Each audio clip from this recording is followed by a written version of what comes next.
राधे राधे, जय Shri Krishna. Palmistry expert channel में आप लोगों का स्वागत है। आज हम हथेली पर बनने वाले नागेंद्र योग के बारे में जानेंगे।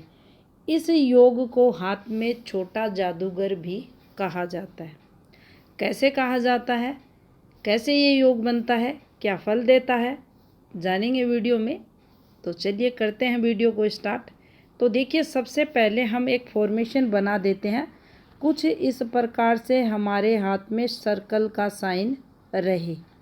इस सर्कल के मध्य आपको एक बिंदु साइन बनता दिखाई दे, और यह जो फॉर्मेशन आपको दिखाई दे रही है, यह नागेंद्र योग को बताती है। क्यों आती है? तो देखिए, जब भी हाथ में, अब मान लीजिए ये हमारे हाथ में भाग्य रेखा है। ये भाग्य रेखा किसी भी रूप में दूषित हो जाए, किसी भी जातक के हाथ में, ये खंडित हो सकती है, ये गहरी हो सकती है, अंदर की तरफ धसी हुई नलीनुमा हो सकती है। ये रेखा जब भी दूषित होगी, और जब ये आपको दिखाई दे रही है, इस टाइम पीरियड ये रेखा दूषित हो रही है, उसी समय इस रेखा के पास अगर ये फॉर्मेशन आपको बनती हुई दिखाई दे रही है, तो आप ये माने इस रेखा के द्वारा जो नुकसान हमें होना था। तो देखिए, भाग्य रेखा क्या करती है जब दूषित होती है। भाग्य रेखा जब दूषित होती है तो हमें ये आर्थिक लॉस करवाती है। उस समय हमारी इनकम जो रहती है वह प्रभावित होती है, उसमें वृद्धि के अगर चांस है तो ये कमी यहाँ जो ब्लर रेखा है, खंडित रेखा कर देती है। लेकिन जब इस भाग्य रेखा के पास ये आपको नागेंद्र योग बनता हुआ दिखाई देगा, तो इस रेखा से होने वाले नुकसान से ये हमें बचा लेगा। इसीलिए इसे हाथ में छोटा जादूगर कहा जाता है। बड़ा जादूगर कौन सा होता है? तो देखिए, जब भी हाथ में स्क्वायर बनता है, इसको बड़ा जादूगर हाथ में कहा जाता है। ये कैसी भी प्रॉब्लम हो, जातक को बचाने का प्रयास करता है।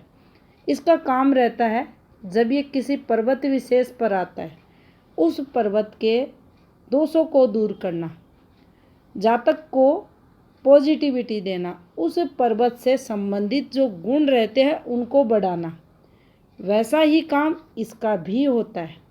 ये भी जब किसी रेखा पर आ जाता है, उस रेखा में जो भी दोष हैं, कुछ भी दोष हो सकता है, किसी भी रेखा के साथ आ सकता है। तो देखिए, ये हमारे हाथ की प्रधान रेखाएं रहती हैं।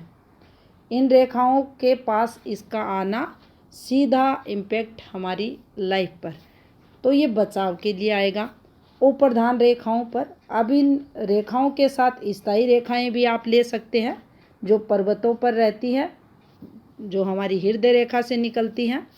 किसी भी पॉजिटिव रेखा से नीचे से ऊपर की तरफ जो रेखाएं निकलती हैं, मान लीजिए ये रेखा, ये पॉजिटिविटी के लिए रहती है, यहाँ चलती है ये रेखा भी पॉजिटिविटी के लिए।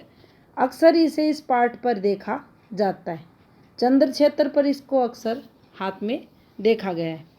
कुछ हाथों पर इसे यहाँ भी पाया गया है, इस रेखा के पास। तो ये जो नागेंद्र योग हाथ में बनता है, इसे बचाव के लिए हाथ में देखा जाता है। ये एक शुभ योग माना जाता है। अगर स्पष्ट रूप से ये हाथ में किसी भी दूषित रेखा के पास बना है, तो हमें ये समझ लेना चाहिए उस रेखा पर जो भी दोष होगा, उस दोष का खंडन ये योग हाथ में कर देगा। तो इसे अच्छा योग हाथ में माना जाता है। जानकारी अगर अच्छी लगी हो, वीडियो को लाइक शेयर ज़रूर करें। आपका बहुत बहुत धन्यवाद।